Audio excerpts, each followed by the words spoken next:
What up, what up, what up? Welcome to Layer Game episode 190. This is your average man's perspective on football. I'm your co-host Marcus.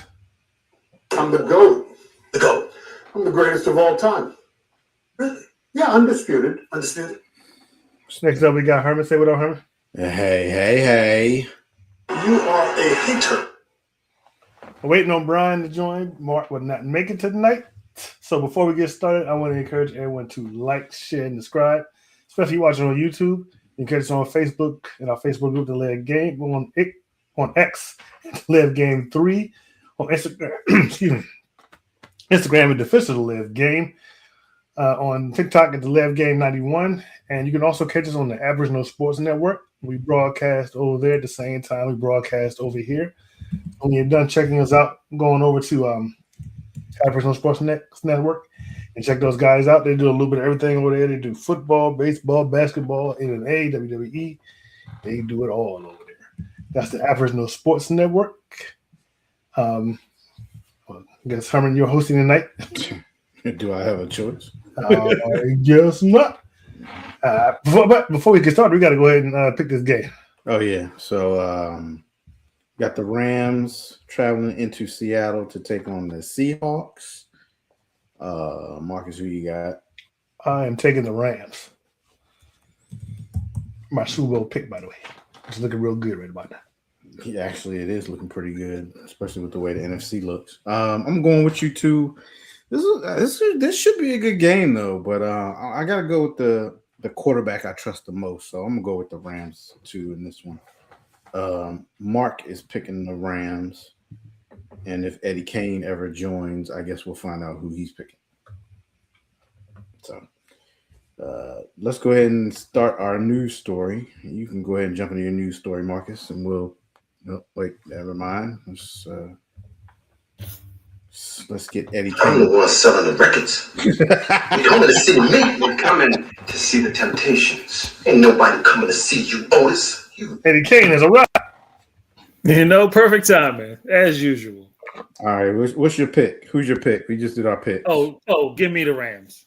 All right, so it looks like we're all in accord on this one. We all believe. Did Mark turn in his, or he didn't get to put him in? He gave me the Rams. He didn't give me anything else. Well, he can put the rest in the group chat. Yeah. So it looks like we're all on the Rams. All right, so we'll go back to our normal schedule now. And Marcus, first news story will be yours. New York Jets coach Aaron Glenn has made a big change to his coaching staff with 3 games remaining. Glenn announced Monday that defensive coordinator Steve Wilks has been fired. Chris Harris, the passing game coordinator, will handle play calling duties for the final 3 weeks. I thought it was time to make a change, Glenn told reporters. I'm going to make the decision that's best for his organization at all times. The Jets defense has been woeful for most of the season, ranking 30th in points allowed and 20th in yards through 14 games. Sunday's 48-20 loss to Jacksonville Jaguars was yet another frustrating performance from Gang Green, which got lit up by Trevor Lawrence for 5 touchdown passes, 330 yards passing. New York also allowed 108 rushing yards. The Jets have struggled on all 3 levels.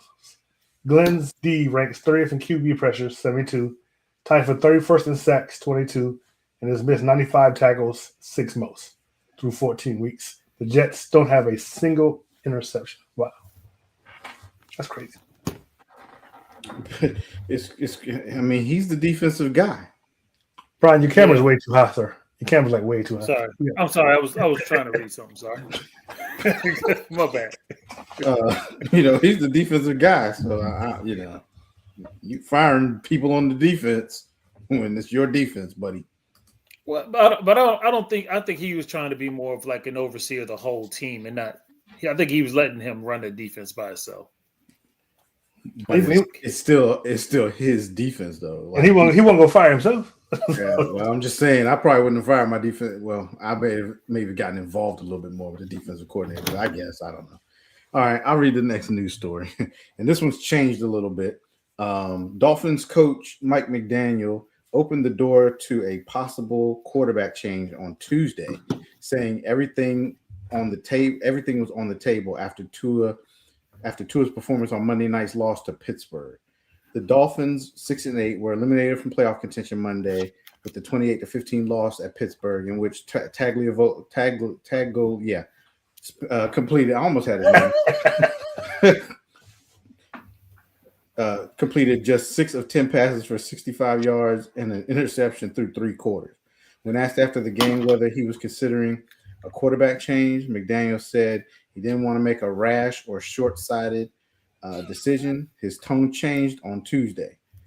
I think the quarterback play last night was not good enough, and so for me, everything's on the table, he said. Tua finished 22-28 for 253 yards passing, 2 touchdowns, and an interception. Both touchdowns came in the fourth quarter, with the Dolphins trailing 28-3 entering Monday's game. He hadn't thrown for more than 173 yards since week 9. McDaniels admitted the Dolphins' passing offense, which ranked 31st in the league since week 10, hasn't been good enough and hurt us in the loss. Subsequently, they went ahead and benched Tua for whoever their backup quarterback was, which ain't gonna be no better. Quinn Ewers from Texas. Maybe the offense sucks. Maybe. I don't know. It seems to be the common conception on the shows that Tua has not been playing the same since he started. They say he's playing different because he fears getting hurt. So yeah, they feel like he's not playing the same. But it's totally Tua. Yeah, it's the offense. My question is, why is Zach Wilson the backup all year long, and all of a sudden he don't get the start? Why are you going with Quinn Ewers? Yeah, because that's the look at the youngest, I guess. Now. Yeah, I mean, might as well see what you got because he's a late round draft pick. So when that man stinks it up, who we blaming then? Tua, because that offense sucks. I don't know how you not just Tua. The running game doesn't suck. The running game is good. That's in spite of the offensive coordinator / play caller. I mean, you have intense hatred for offensive play callers. I don't know what's going on. You think every offensive play caller. When you look at the plays and you see that it sucks, it's easy to see that it's not going to matter who's out there calling those plays or running them plays. I mean, and they did lose the cheetah in what a while ago. Yeah, they did. But Waddle, you still got Waddle and yeah, but I thought Waller was out. Waller had got hurt. Right? So okay, yeah, he came back. Yeah, he came back like 2 games ago. Yeah, well, I still blame it on the coach. So now we putting Mike McDonald in the same category as Kellen Moore. Is that what we're doing? Kellen Moore is actually better than Mike McDonald. Mike McDonald had no business being a head coach in the first place. Brian, get right with the Lord. Herman just said that Kellen Moore. I didn't say he wasn't that bad. I just said if I had to pick one of the everybody's watching this show, get right with the Lord because the Lord. I would pick Kellen Moore over McDaniels. I don't know about that. What? Wait a minute. Go ahead and read your news story and we can go back to this. I don't know if he should be a head coach, but he's a good offensive coordinator. No, he's not better than, and I can't believe I'm even saying this. He's not nowhere near better than Kellen Moore. I don't know about that. You remember that Kellen Moore had no flow to his offensive calling at all. Let's look at the Eagles from last year under Kellen Moore, and let's look at the Eagles this year under Kellen Moore. I mean, under not Kellen Moore. So I'll put it this way: I'd be more than happy to take. I think that was in spite of Kellen Moore. You're telling me you would take Mike McDaniels as your OC over Kellen Moore? I think I would take McDaniels over Kellen Moore. Yeah. I would most definitely welcome McDaniels to the Commanders as OC. Most definitely. You're both of y'all crazy, and I hate Kellen Moore. So that tells you how bad I think of Mike McDaniels. I'll take him as OC. I'll take him. Yeah, that might just be recency hate because he was a pretty good offensive coordinator with the Niners. Thank you. He was not the offensive coordinator. He was like the run game coordinator. He was put this one, and the Niners always back up. Go ahead, bro. You took it off. No, I didn't. Oh, that one. Oh, that He had a top 10 offense for 5 years. Herman. You're the biggest Kellen Moore hater on the. I know you're not fan of Exactly. Kellen Moore. Exactly. But comparing him to Mike McDaniels, come on, y'all, for real. Yeah, I don't know. think I thought Mike McDaniel's first couple years in Miami. I think he's more creative. I think he's more ingenious. I just think he's just weird. The only thing Kellen And Moore he had should a problem never be a with- head coach. I don't think he's a leader, but I think he's a good player. Kellen Moore wasn't good at calling his plays. I would say the flow of his plays. Isn't that Like what you just OC said that? But he has a way better offense than Mike McDaniels ever had. I don't know about that. Yeah. Yeah. Go ahead, Brian. Read your news story. Y'all got me up in here defending Kellen Moore. This is crazy. All right, so this week I did more of just some fun statistics that I heard over the last week. Number one, the Steelers now have won 23 consecutive home games on Monday Night Football. The last time the Steelers lost a home game on Monday Night Football was to the New York Giants on October 14th of 1991. Yeah, that's the year we graduate. The second little fun stat: the Miami Dolphins have lost 13 consecutive games when the temperature is 40 degrees or colder, including the playoffs as of December 25th. December 2020. Last little fun, 2025. I'm sorry.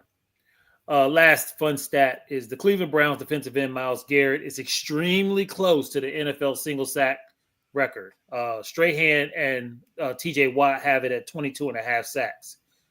He has 21 and a half sacks through week 15 of the 2025 season, needing just 1.5 more sacks to tie and or break it as the Browns head into the final stretch against the teams like the Bears and the Steelers, all while dealing, with minor injuries by maintaining focus on his historic chase. So good luck to Myles Garrett. I do hope you break it. Cleveland, please trade this dude in the offseason so you can build your team. They just signed him. I mean, it's going to be murder on their cap. Somebody will trade him. It's already murder on their cap because of Deshaun Watson. Yeah. But you have a commodity sitting there, man, and they can get a lot of first round picks. They can get a lot from Myles Garrett, man, for real. All right, so we're gonna move into our hot topic. I tried, Brian. I tried. Thank you, Colin Cowherd, for letting us steal your shit. Steal your stuff. Family show. All right. So let's get into this first hot topic. With Patrick Mahomes and the Chiefs now out of the playoffs, if Josh Allen can't lead the Bills to their first Super Bowl win this season, will it tarnish his legacy? Brian, I'll let you go first.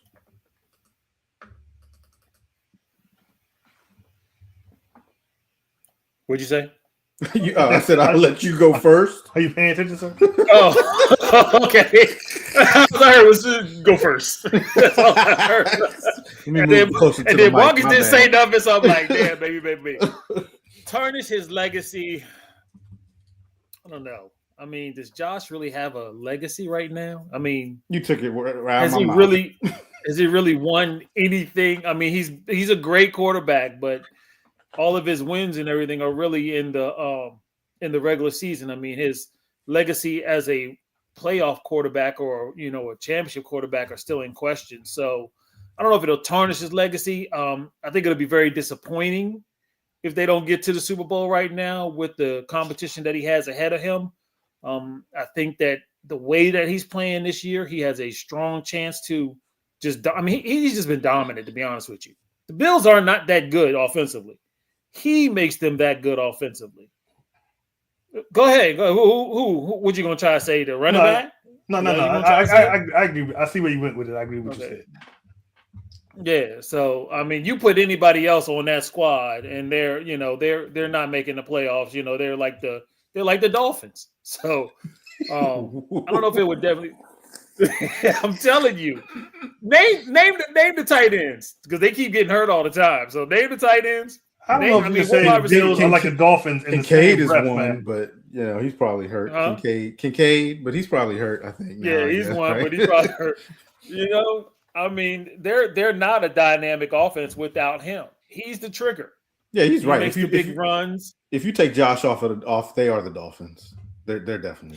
When he scrambles, he makes plays happen. It's him. It's all on him.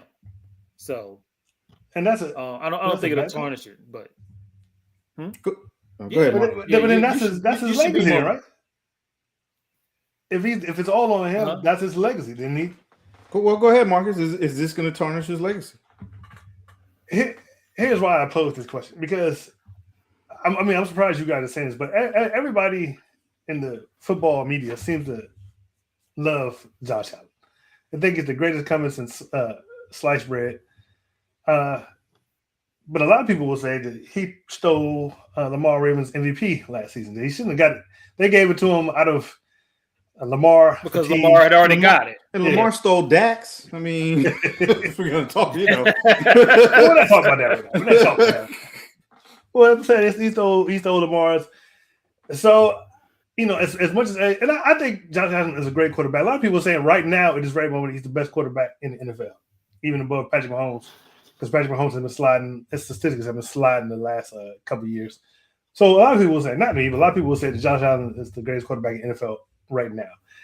And what you just said, Brian, I think argues for that point, that he's probably the greatest quarterback in the league right now because of how he carries the Bills. And I would say, yes, this would tarnish his legacy. One, because the team and the person that has kept him out of the Super Bowl all these years are not in the playoffs this season.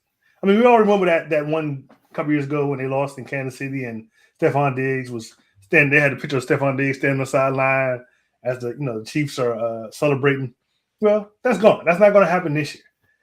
And if you are the MVP and you are the best quarterback in the league, like everybody says, look who you're up against in the playoffs.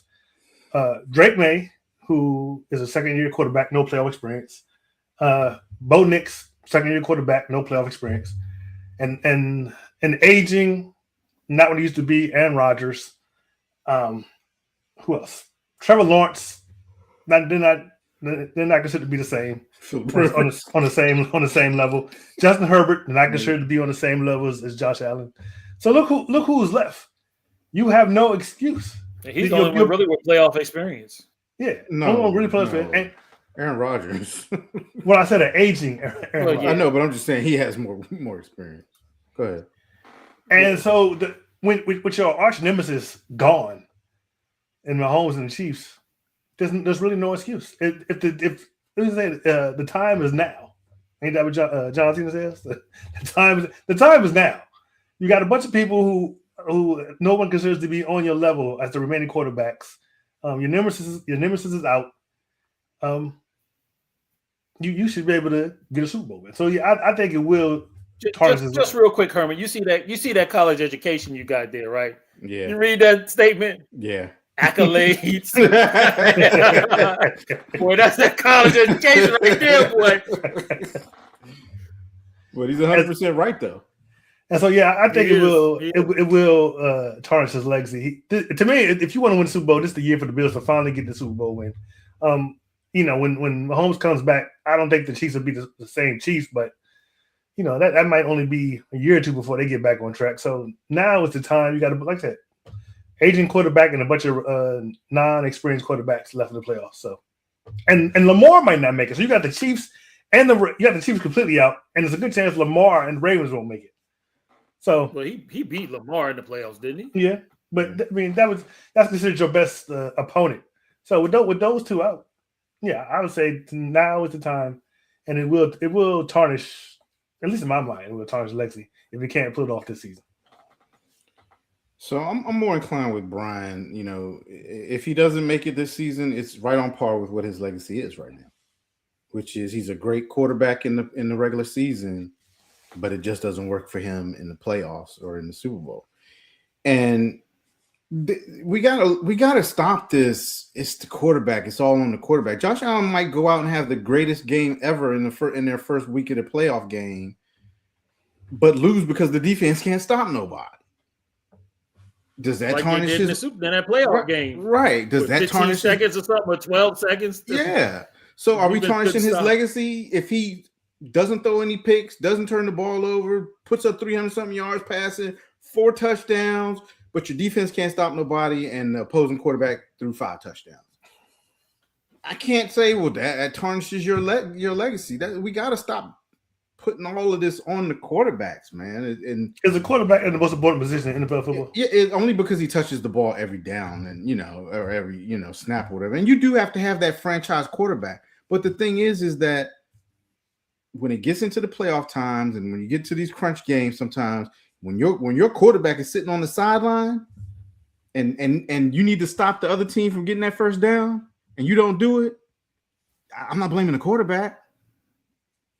So he can't get all the accolades and he can't get all the blame. That's what needs to stop. Okay, like, let me Darian said too, it rotates every year. It rotates every year. Okay, let me change the nature of the question then. Do the Bills need to? Is this Super Bowl or bust this year for the Bills? Yeah, every year should be a Super Bowl a bust for all teams. I know, honestly. That's the first thing I was thinking too. I'm like, it's every year. Yeah, not every team is realistic. It's still Super Bowl or bust. It was Super Bowl or bust for the Raiders this year. Yes. Because you don't go to play in the Every NFC Championship or AFC every Championship. team. You don't go just to make the playoffs. Every team is Super Bowl or bust. Every team doesn't have a realistic chance. You don't start the season looking for a draft pick, okay? Every all this team, stuff to win the Super Bowl. every team doesn't have a realistic chance. It doesn't matter. If you don't hold up the trophy, your season was a bust. Doesn't matter, period. So, again, I don't think it tarnishes his legacy because it would just be right on par with where his legacy is right now. I mean, Dan Marino was one of the greatest and is known as one of the greatest quarterbacks ever, and he never won a Super Bowl. And that kind of a little bit tarnishes his legacy. No, it don't. Nobody ever really tarnish. It doesn't really tarnish his legacy. It is kind of like a butt. Every time they do the greatest Super Bowl never win a Super Bowl list, the greatest quarterback that won a Of Super Bowl course, list. he's going to be on He's there. But when they talk about the greatest quarterbacks too, he's up there too. Like he just is. So again, we could be looking at another Dan Marino. I don't know that Josh Allen had to Allen. make the Super Bowl first to be another Dan Marino. But yeah, it's true. I guess. And he made it in the second year. So Yeah, I that don't was know. it. Josh may never make it. He may never make it. We just don't know. So I'm saying, all that trouble they give Lamar, they should give it to Josh too. I mean, Josh Allen really is Dak Prescott. In all honesty, it's just they the same. But Josh Allen just he gets more. They like him better because he's not on the America's team. So it is what it is. All right, let's move into this next topic. I like how this is worded because I'm gonna tell you what my answer is. If you had to bet your life on a team to win this year's Super Bowl, what team are you going with? And we'll start with the AFC side first, or is it any team out of the whole list? Yeah, it's AFC then AFC. Okay, so Well, you we'll can go pick with, any team, but it just so that you had an idea of. right. Okay, Why I gotta be betting my life on stuff? Yeah, well, I'll go first on this one. With this year, I wouldn't bet my life on picking anybody. I ain't even gonna lie. I wouldn't bet my life on picking anybody because these teams are way too wishy-washy. Now, I'll pick somebody just for the sake of this argument. That's you got to pick somebody. I'm gonna pick somebody. Yeah. So, out of all the teams, and I'm picking the Super Bowl winner, right? So let me look at this again, man. This is rough. Yes. This is rough. I'm gonna go with the Rams. I gotta go with the Rams. Did you read it off? Read off the teams. Oh, okay. Well, I didn't read them, but okay. I thought we were doing. What about the AFC? You gave the NFC. You didn't get No, because you're doing a winner. You're doing a Super Bowl winner. No. This is who wins the Super Bowl. This is just out of all of them. Right, out of all of them. So you got on the AFC side, you have the number 1 seed Broncos. They're 12-2. You have the number 2 seed New England Patriots. They're 11-3. You got the number 3 Jacksonville Jaguars, who are 10-4. You have the number 4 Steelers, who are 8-6. You have the number 5 Chargers, who are 10-4. You have the Buffalo Bills, who are number 6 seed at 10-4, and the Houston Texans, who are the 5th or the 7th seed at 9-5. And in the hunt are the Ravens and the Colts. On the NFC side, you have the Rams, who are 11-3. They're the number 1 seed. Number 2 seed is going to be the Chicago Bears. They're 10-4. Number 3 seed is the Philadelphia Eagles. They're 9-5. The number 4 seed is the Tampa Bay Buccaneers, who are 7-7. The number 5 seed is the Seattle Seahawks, who are 11-3. The number 6 seed is the San Francisco 49ers, who are 10-4. And the number 7 seed is the Green Bay Packers, who are 9-4-1. So my pick is going to be the Rams. I think they're playing some of the best football. They probably have the easiest path in the NFC, so they probably won't get a whole lot of resistance right now from the other teams.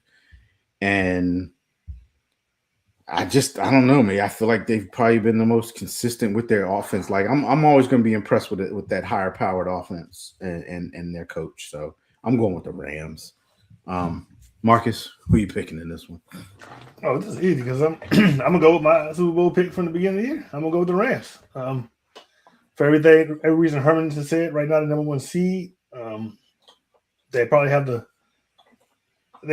best coach right now in the NFC that's in the playoffs. Matthew Stafford might look like he might be the excuse me, he might be the MVP this season.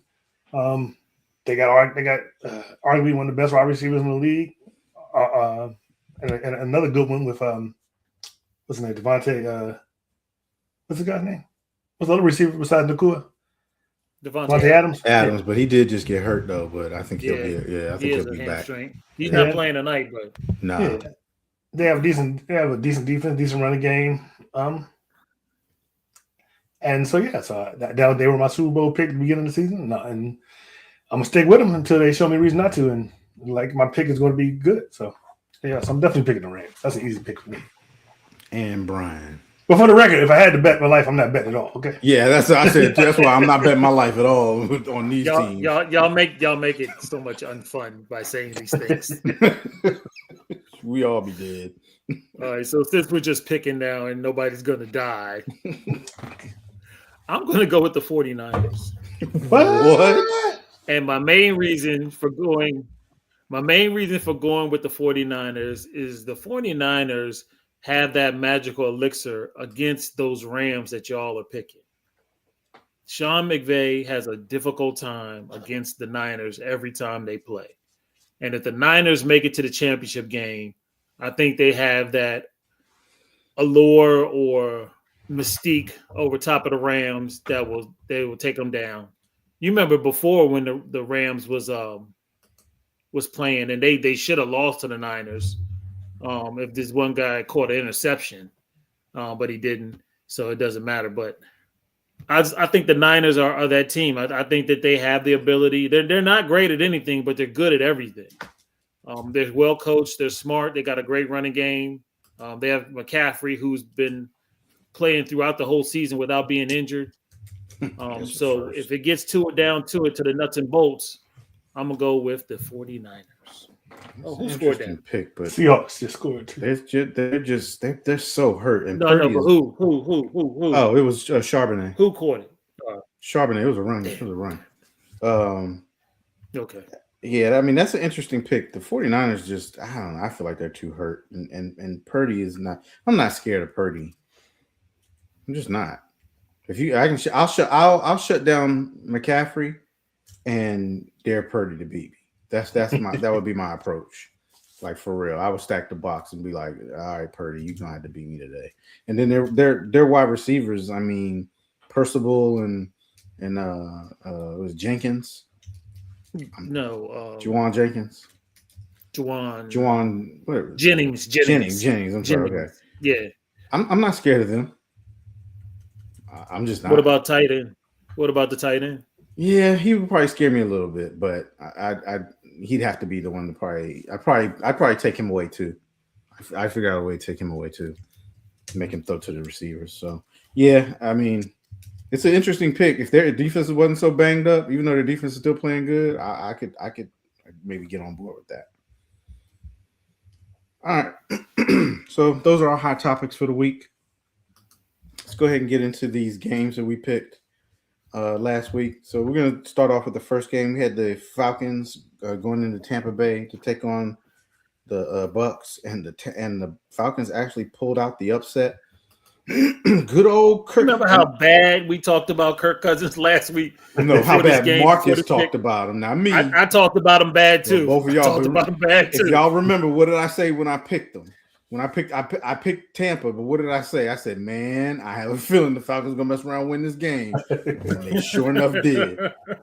Man, so they won this one 29-28. Kirk Cousins was 30 for 43, 373 yards passing, and 3 touchdowns. Bakerfield was 19 for 34, 2 touchdowns, 1 interception for 277 yards passing.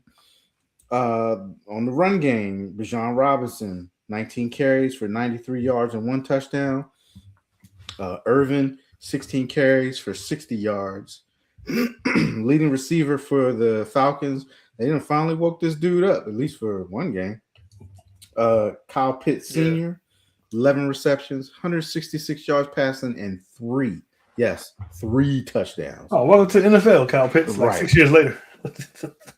On the flip side, Mike Evans, 6 receptions for 132 yards. What's that, like a 20-something yard average? That's crazy. And he was getting beat up the whole game. Oh, he was getting beat up the whole game. Yeah, he was getting hurt. Atlanta had total yards, 476 yards total to Tampa's 338. And they won the time of possession 31-51 to 28-09. And they were also 4 for 4 in the red zone. Marcus, who'd you pick in this one? Kind of already know. I picked the 40. I picked the Tampa Bay Bucks. I was hoping they were going to pull it out. I didn't think I wasn't giving the Falcons and Kirk Cousins any credit. But Tampa Bay, they I think it's like the 3rd or 4th game they lost in a row. They don't want to win the division. The Panthers don't want to win the division. Atlanta just came out to play. Cousins looked real good. Kyle Pitts looked real good. And now I just wonder, does this put Michael Penix Jr.'s, next season is in trouble, or does this give Kirk Cousins some credit and maybe he gets another team next year? Who knows? But it was definitely a good outing.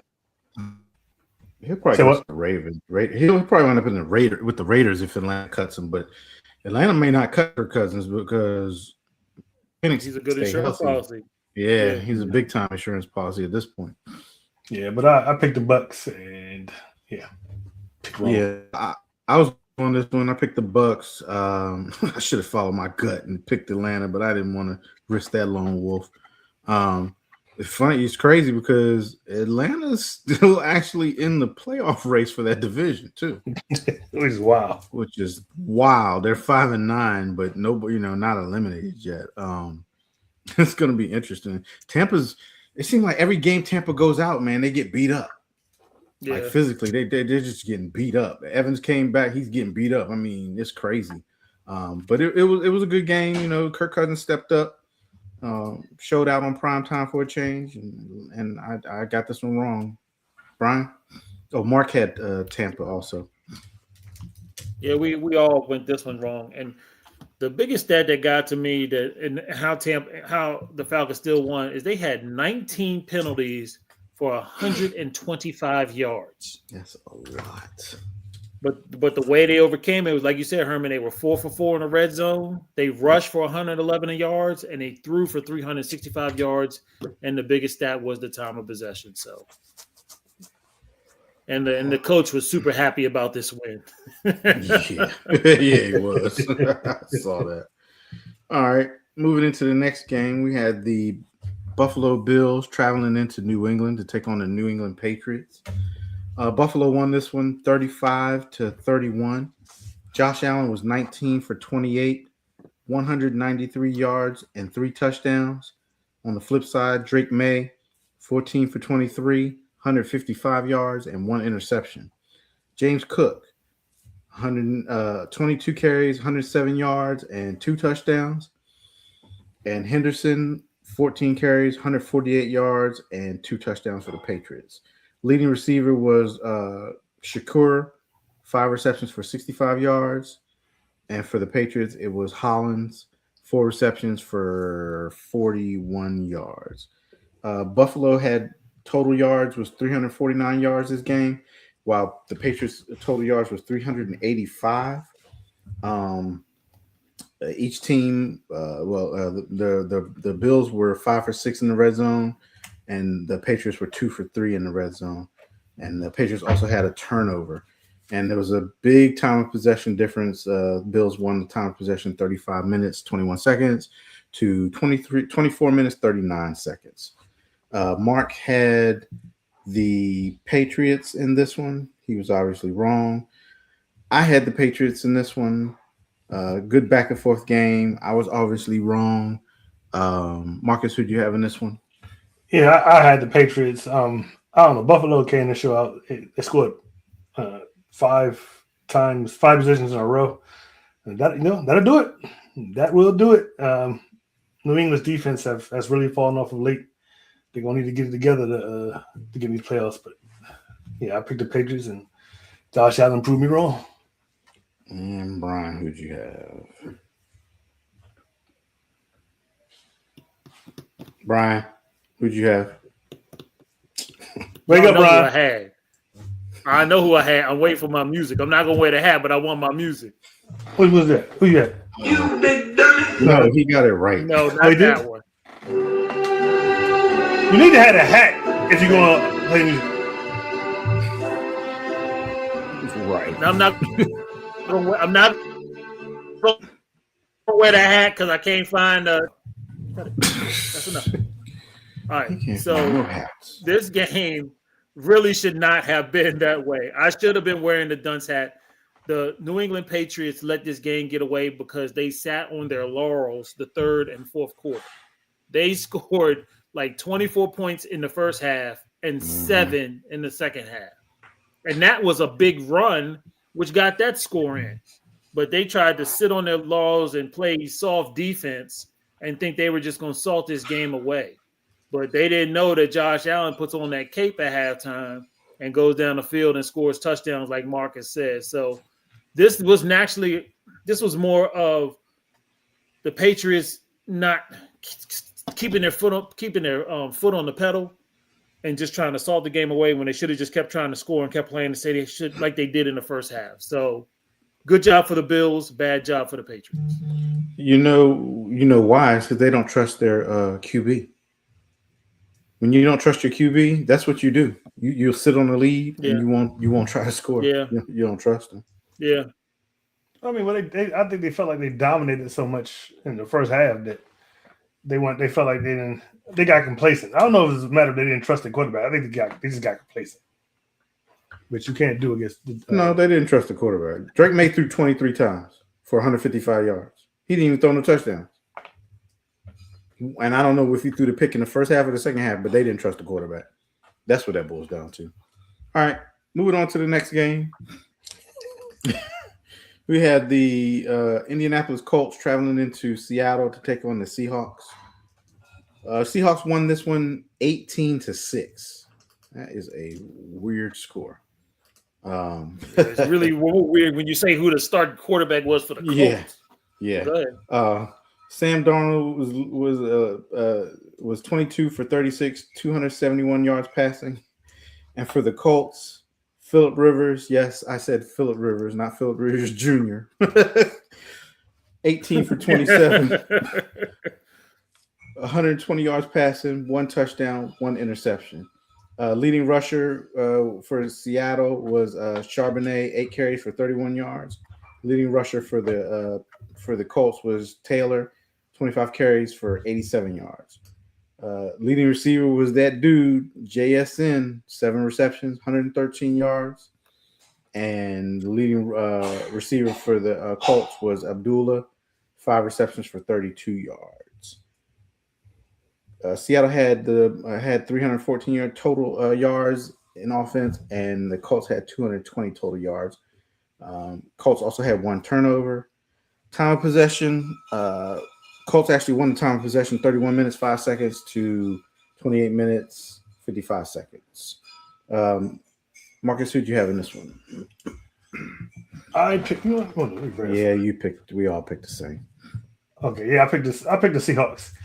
Yeah, I mean, I was picking the Seahawks obviously because Philip Rivers was starting, but I give him props. He didn't look that bad. I mean, What? he didn't look that. He had a game. Herman, read his stats again.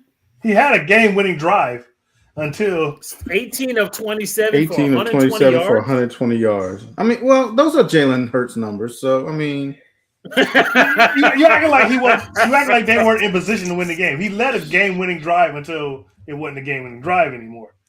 And then he threw the interception at the end, but he had him in the game. I mean, but he looked terrible. I mean, he looked terrible, and he put up 16 points offensively. Look, I told Darian watching the game, I said, if you watch, I said his ball is in slow motion while everybody else is running normal speed. That's how it looked. It looked crazy. I mean, I hate when he throws because he doesn't throw the ball. He pushes the ball. Puts it. Yeah. I hate that. But you have to look at what they brought him in to do. He did what they brought him in to do. That's true. He did what they brought him in to do. So it was decent. It was I felt like he put a decent plays out there. What gets me is, and I didn't realize this, but I saw it last week, is that 5 years after you retire from the NFL is when they start giving you free health insurance. And so he came back right before his health insurance. right before his health insurance out. So his whole now family good. I might be understanding a little bit more. You got 10 kids. You need to keep the health insurance coming. He made some pretty good money during his time in the league, though. He did. But yeah, I picked the Seahawks, and the Seahawks health insurance is expensive, Herman. That's true. They probably get some type of discount though. They're one of the biggest conglomerates in the world. The NFL is. So yeah, I picked the Seahawks, and they I feel like they should have put considering who the starting quarterback was, they should have put up better numbers. But hey, props to the Colts defense. So yeah, the Colts defense was huge in this one. Who'd you pick, Brian? Yeah, I was with you guys, and I picked the Seahawks. And this was the scoring: field goal, field goal, field goal, touchdown, field goal, field goal, field goal, field goal, field goal, field goal. The Seahawks didn't score a touchdown. The kicker helped me win my fantasy game because the Seahawks couldn't score a touchdown and still won this game. But yeah, I picked the Seahawks and I picked it right. Hey, them 3 points count. Okay. Yeah, I picked Seattle too. Yeah.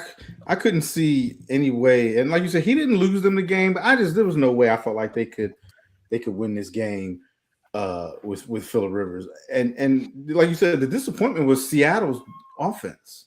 Mm-hmm. Like where did it go? Sam Darnold has started to fall off a cliff a little bit there. And it's getting a little like, come on, dude, what are you doing? But yeah, and they were at home. That was crazy. But I picked. And they kicked a 56-yarder. I mean, which is not that bad anymore, but that used to be a big kick. That's a big kick, yeah. But Rams scored. Stafford's holding his arm. There's a flag though. But yeah, I picked Seattle. I got that one right. All right, let's move on to the next game. We had the coming back. We had the Detroit Lions traveling into Los Angeles to take on the Rams. Rams won this one 41-34. Matthew Stafford, 24 for 38, 368 yards passing, 2 touchdowns, 1 interception. On the flip side, Jared Goff, 25 for 41, 338 yards passing, and 3 touchdowns. Leading rusher for the Rams, Williams, 15 carries, 78 yards, 2 touchdowns, and Jahmyr Gibbs for Detroit, 13 carries, 38 yards. Leading receiver for the Rams was Puka Nacua, 9 receptions for 181 yards. So that's about 20-some yard average. And Amon St. Brown, 13 receptions, 164 yards, and 2 touchdowns. The Rams had 1 turnover. Rams were 4 for 6 in the red zone, while the Detroit Lions were 3 for 4 in the red zone, and the Rams won the time of possession 33 minutes, 35 seconds to 26 minutes, 25 seconds. I'll go first in this one. I did pick the Rams. This was a good game. Not a lot of offense, not a lot of defense, whole lot of offense. But I had more faith in the Rams, and they pulled this one out. So I got this one right. Brian, who'd you have in this one? Yeah, I did pick I picked the Pick the Rams. Rams. I did pick the Rams. I thought the Rams were the hotter team.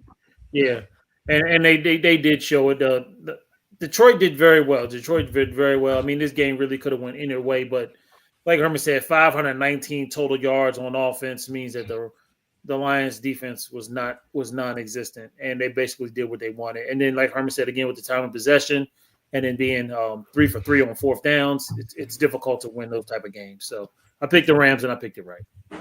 And Marcus. Yeah, I also picked the Rams. Obviously, like I said, I keep saying my Super Bowl pick, so I'm going to go with them. Detroit, they showed up. But I think the biggest takeaway from this game, I mean, everybody knows.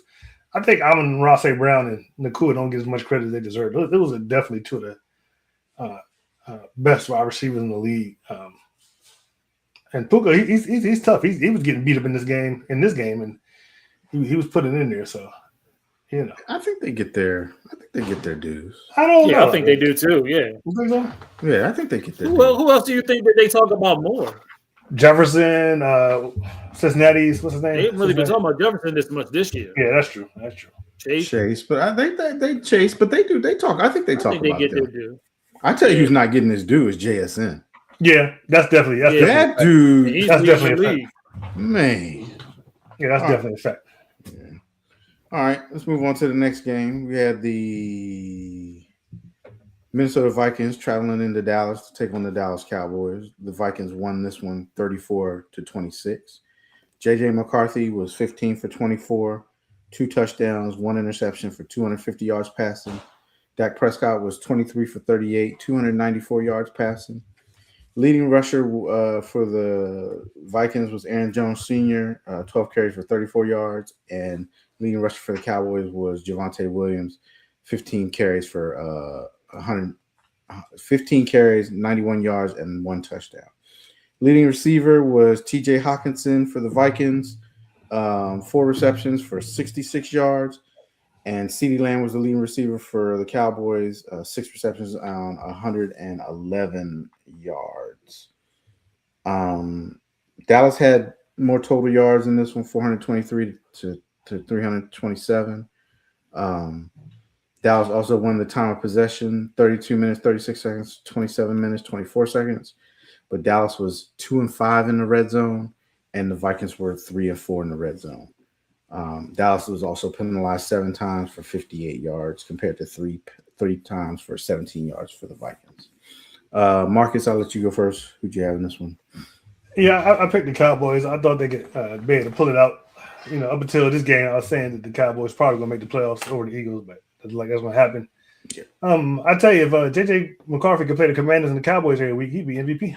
That's the truth. He'd be MVP. I don't know where does JJ McCarthy been at the rest of the season, but he shows out against our team. So, hey.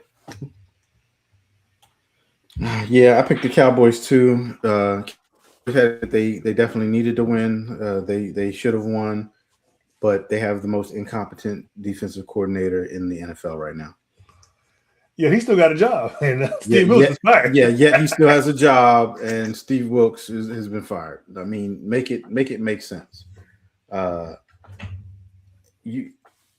not analyzing this game. I'm just not until they get a competent defensive coordinator who knows how to use his players. You're not going to win any more games. You said something. You breaking up? Oh, I said until they get a competent defensive coordinator, you're not going to win any more games.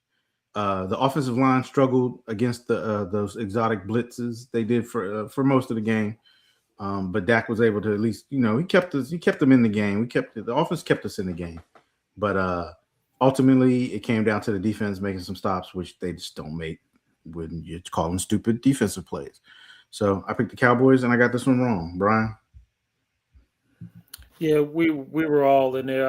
I gave up my reverse psychology and went with the Cowboys. And of course we lost. Brandon Aubrey missing field goals, which is crazy. Yeah. That dude's been automatic and he's missing field goals in the game. Like Herman said, the offensive line. I mean, it wasn't our starting offensive line, but nonetheless, we ran well. We had the ball. We should have scored more in the red zone. How the Cowboys defense keeps letting quarterbacks who are subpar look like Hall of Famers. like Hall of Famers is baffling. Like Marcus said, I mean, JJ McCarthy was just carving them up like he had been, a seasoned vet. He's probably going to keep his starting job now, thanks to the Cowboys. They're going to see that job. Say we got faith in him, and he's really not that good. Like Herman said, man, linebackers are nowhere to be found on the plays. I mean, how do you not have a decent middle linebacker to do something? I mean, he's running to the right when the running play is going right up the middle. He's running to the middle when it's going to the outside. I mean, he just had no idea. It's ugly. It's ugly. It's sad. It was nice to have the dream. We still got a 1% chance. 1%. Let's go, Commanders this week. But it looks like the dream is over, and you got to give it to Minnesota, and you got to give props to their defensive coordinator, because he had a dynamite game plan. Even though they put up the numbers, he kept them out of the end zone. He's a beast. I love his defenses and stuff. Yeah. Watching it when he was running. I mean, Dallas tried to counter it on offense. And you don't know who. Name 2 players on their defense that. And no, he's on Detroit. But Dallas tried to counter some of those blitzes by sticking their backs up in the gaps. But I didn't like that. I felt like maybe you should have spread them, and maybe got some of those linebackers off the field, and you wouldn't have been able to run those exotic blitzes that he was trying to run. So I feel like you played right into his hand. Putting the backs right up in the personnel that we were putting on the field against those blitzes. So, but hey, it is what it is. And Pickens, I'm gonna need for you to be playing again. Where are you, Pickens? Yeah, I mean, I'm put this one more on Dak. Couldn't get the ball out, even though he did get it out to CD. I don't know. I just don't know. I don't know. Anyway, all right, let's go to this last game. We had the Pittsburgh Steelers going into. I'm sorry, you had the Miami Dolphins going into Pittsburgh to take on the Pittsburgh Steelers. Steelers won this one 28-15. Aaron Rodgers was 23 for 27, 224 yards passing, and 2 touchdowns. Tagliavoa, I said that wrong. Tua was 22 for 28, 253 yards passing, 2 touchdowns, and 1 interception. Apparently, he's the reason why they lost the game, though. But when Jalen Hurts puts up numbers like this, it's never his fault. Because he wins the game. It doesn't make any sense. Gainwell was the leading rusher, 13 carries for 80 yards. And Achane was the leading rusher for Miami, 12 carries for 60 yards. Leading receiver was Metcalf. He had 3 receptions, 55 yards, and 1 touchdown. And Achane was the leading receiver for the Dolphins, 6 receptions for 67 yards. Steelers had total offense 336 yards, while Miami had total offense of 285 yards. And Miami turned the ball over 1 time. Time of possessions, Steelers won that one 33-33 to 26-27. Steelers were 3 for 3 in the red zone, and the Dolphins were 2 for 2 in the red zone. And they were penalized 6 times for 31 yards compared to the Steelers 4 times for 25 yards. I'll go first. I had the Steelers in this one. Main reason I did was because it was a cold weather game, and Dolphins don't usually play good in the cold. But looking at these stats now, though, the fact that they're benching Tua for this, nah, I'm not buying it. I'm going back to it's the offensive coordinator. Yeah. I don't believe in Mike McDaniels. He should be fired. He shouldn't have never been the head coach. He sucks. And that's why the Dolphins lost this game. This ain't on Tua. He was 22 for 28. 2 touchdowns, 1 interception. And we're benching the quarterback. The quarterback play wasn't good enough. Maybe the play calling wasn't good enough. Brian, who'd you have in this one? I I don't see Waddle as the leading receiver in this game. I see the running back. So it looks like he threw to the running back a lot in this game. 67 yards. The running back and the Yeah. tight end. 6 receptions, yeah. I don't know, yeah. So Where the other I don't know. 200 I mean, I guess you could put that on.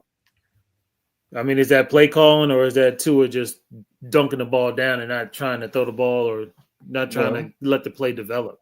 Does he have time to let the play develop if the line's not protecting him? And then if your line's not protecting you, why are your receivers running such deep routes? See what I I'm mean, saying? but I guess, but I mean, obviously, there's something going on that you're benching the quarterback. I mean, I don't think all this is on the line. I think some of this is on Tua. But why Hey, Tua? I mean, you could.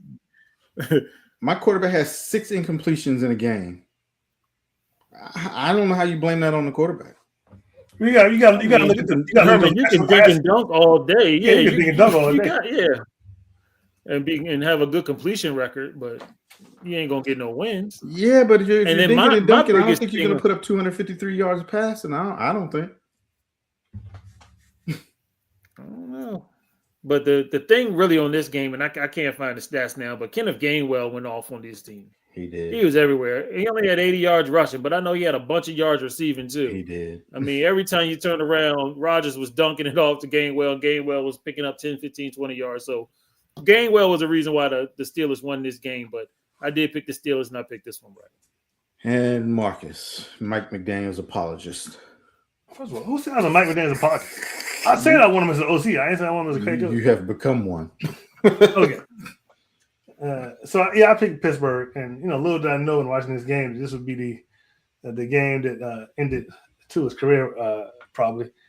I mean, to me it was obvious. The Steelers they need this win to stay in the playoffs. The Dolphins, even though they've been on a hot streak lately, it's a cold weather game. We already know how they do in the cold weather, and my biggest takeaway from this game is I just want to be like Aaron Rodgers is on the Steelers version of the tush push. He's just standing back there chilling. That's the kind of life I want to live. Aaron Rodgers on the Steelers tush push. But yeah, I picked the Steelers and I was right. All right, so that's the games for last week. How did y'all do? I was 3-3. I was 3-3.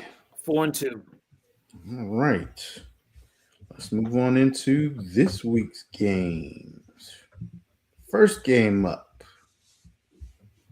Let me get to it. Okay, here we go. Sorry. First game up. We already picked the first game. Just so we know, the Seahawks were 1.5 point favors in this one, and the predictor liked the Rams 53% of the time. Moving into the next game, we have the Philadelphia Eagles traveling into Washington to take on the Commanders. The Eagles are 5.5 point favorites in this one, and the predictor likes the Eagles 68% of the time. I'll go first in this one. I would love to see it happen. I know it won't, so I'm not going to pick it. Well, I don't think it will, but give me the Eagles. They wound up with the easiest schedule towards the end of the year. So they'll win. Somebody will finally back-to-back the NFC East. Give me the Eagles. Brian, who you got in this one? Give me the Washington Commanders. He's hoping. The Eagles have a hard time with the Commanders. They do. And they playing at home, and I think they want to. I don't know.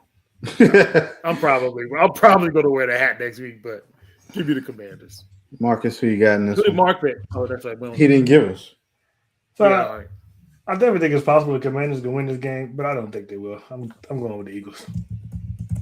Marcus is going with the Eagles. You only have so many times this year to pick the Commanders, Marcus.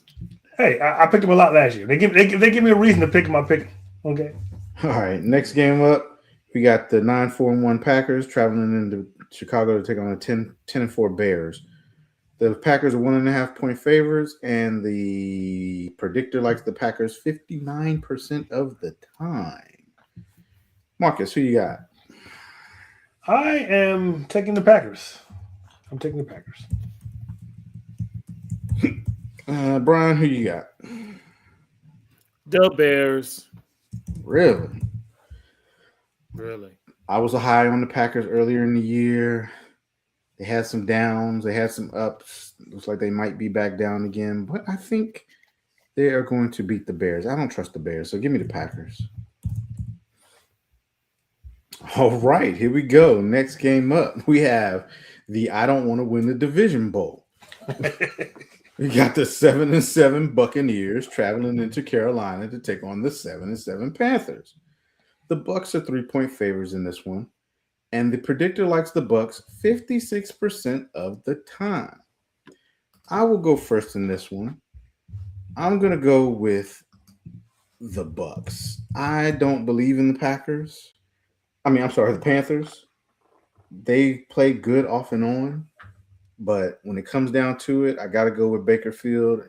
He has Mike Evans. Hopefully Godwin will be good, and they'll take this game and make it a springboard into them, getting on a little roll before the playoffs. So give me the Bucs. All right, Brian, who you got? Yeah, I'm with you on this one, Herman. I think that like you said, the Bucs are pretty much as healthy as they're going to be on offense. Baker Field has to step up and win this game. I just don't trust the Panthers, so give me the Bucs. And Marcus. So I didn't think at this point in the year I'd be making this pick, but I'm actually going to take the Panthers. I might be long wolfing it, but I'm going to take the Panthers. The Bucs don't seem like they want to win it, the division. Panthers don't either, but Panthers are playing really good. Last couple of games. This is a very important game for what's his name, Bryce Young. Yeah. So might determine his future. So I think the Panthers might pull it up. So I'm gonna pick the Panthers. Interesting. All right, next game up, we got the 11-3 Patriots traveling into Baltimore to take on the Baltimore Ravens. I don't even understand how the Ravens. Are you sure about this? The Ravens are 3-point favorites, and the predictor has the Ravens at 60%. Sorry if you're watching, Kay. The Ravens are done. I can't. I don't see how they're winning this game. Give me the Patriots. Brian? Yeah, I'm with you, Herman. I think that the Patriots are the better team right now for some particular reason. I don't know what's up with Lamar. I don't know. I don't know what's up with the offense. I don't know where Derrick Henry went. It's just baffling this year. So I'm going with the Patriots. All right, Marcus, who you got? I'm going with the Patriots as well. Like I said, Ravens. I don't know. I don't think it's the Ravens' year. I heard something interesting today. Lamar missed practice at least one day this week because he was sick. And someone's saying every winter Lamar gets sick. It's like they don't know what he's doing. Is he not taking flu shots or whatever? But every winter Lamar gets sick, especially compared to other franchise starting quarterbacks who don't seem to get sick. But every winter Lamar comes down with something, flu or something. And remember a couple years ago when he poo-pooed on himself. He had diarrhea or something. So it's not the Ravens season. I'm going with the Patriots. Maybe he just has a weak immunity system. All right, last game up. We got the 10-4 49ers traveling into Indianapolis to take on the 8-6 Colts. 49ers are 6.5-point favorite, and the predictor likes the 49ers. Brian, I'll let you go first in this one. Who you got? Yeah, I'm with the predictor. I'm going with the Niners, with a, rudderless team, a 44-year-old quarterback. I'd be shocked if they pulled that one out. Marcus? Yeah, I'm also going to go with the 49ers. Same reason Brian said. It might be a close game, might be a great game, but I got way more favor of the 49ers than the Colts at this point. You know what? I'm going to do something crazy, and I'm going with the Colts. After seeing their defense shut down Seattle's the way it did, I think Seattle's offense is better than the 49ers offense is right now. And the Colts are going to be at home. So, yeah, give me what? You don't think that the Seattle has a better offense than the 49ers? I don't know. I would have to look at it. I don't know. Yeah, I do. I think they have a better offense right now. I think they have more weapons. They have 2 running backs that are weapons. They got JSN, and then they got I forget who the other They got one running back. is. One Walker. Walker Kenneth is not that good this year. Oh, give me a break! Come on now. Walker ain't that good this year. Look at his stats. I got him on my fantasy team. He ain't putting up no point. They got 2 good running backs. I do too. And weapons. he's on my bench now because he ain't putting up no points. Give me the Colts.